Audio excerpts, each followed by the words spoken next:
ఇక నందమూరి నటసింహం బాలకృష్ణకి ఉన్న క్రేజ్ గురించి చెప్పక్కర్లేదు.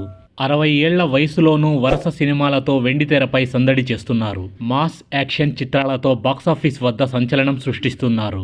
ఇప్పటికీ చేతి నిండా సినిమాలతో కుర్ర హీరోలకు సైతం గట్టి పోటీ ఇస్తున్నారు బాలయ్య. ఇక ఒక్కో సినిమాకు 50 కోట్లకు పైగా వసూళ్లు రాబడుతూ నందమూరి లెగసీని చెక్కు చెదరకుండా కాపాడుతున్నారు బాలయ్య. ఇక ఇటీవల వరుసగా 4 సినిమాలతో 100 కోట్లకు పైగా కలెక్షన్లు రాబట్టారు. ఇటీవలే కేంద్ర ప్రభుత్వం ప్రకటించిన పద్మభూషణ్ అవార్డు సైతం స్వీకరించారు బాలయ్య. ఇక ప్రస్తుతం అఖండ 2 చిత్రీకరణలో ఫుల్ బిజీగా ఉన్నారు బాలయ్య. ఇక గతేడాది బ్యాక్ టు బ్యాక్ 2 సినిమాలతో 100 కోట్లకు పైగా కలెక్షన్లు రాబట్టి బాక్సాఫీస్ ని షేక్ చేశారు నందమూరి నటసింహం.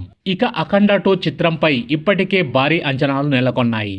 ఇక గతంలో వచ్చిన అఖండ సినిమా ఎంత పెద్ద హిట్ అయిందో ప్రత్యేకంగా చెప్పాల్సిన అవసరం లేదు. ఇదిలా ఉంటే ఇప్పుడు అఖండ 2 గురించి నిత్యం సోషల్ మీడియాలో ఫిలిం సర్కిల్లో ఏదో ఒక వార్త వైరల్ అవుతూ ఉంటుంది. ఇక తాజాగా అఖండ 2 సినిమాలో ఓ స్టార్ హీరోయిన్ కీలక పాత్రలో నటిస్తుందని టాక్ వినిపిస్తోంది.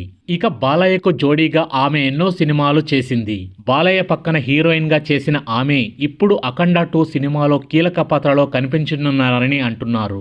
ఆమె ఎవరో కాదు, లేడీ సూపర్ స్టార్ విజయశాంతి. ఇక ఈ సీనియర్ హీరోయిన్ ఇప్పుడు సెకండ్ ఇన్నింగ్స్ మొదలుపెట్టి సినిమాలు చేస్తున్న విషయం తెలిసిందే. ఇక దాదాపుగా 32 ఏళ్ల తర్వాత ఈ జోడీ మళ్లీ నటించనున్నట్లు జోరుగా ప్రచారం జరుగుతోంది. మరి ఈ వార్తల్లో వాస్తవమెంత అన్నది తెలియాల్సి ఉంది. ఇక త్వరలోనే దీనిపై క్లారిటీ రానుంది. సో చూడాలి మరి బాలయ్య పక్కన విజయశాంతిని నటింపచేస్తారా లేదా వేరే హీరోయిన్ ని ఎంపిక చేస్తారా అని.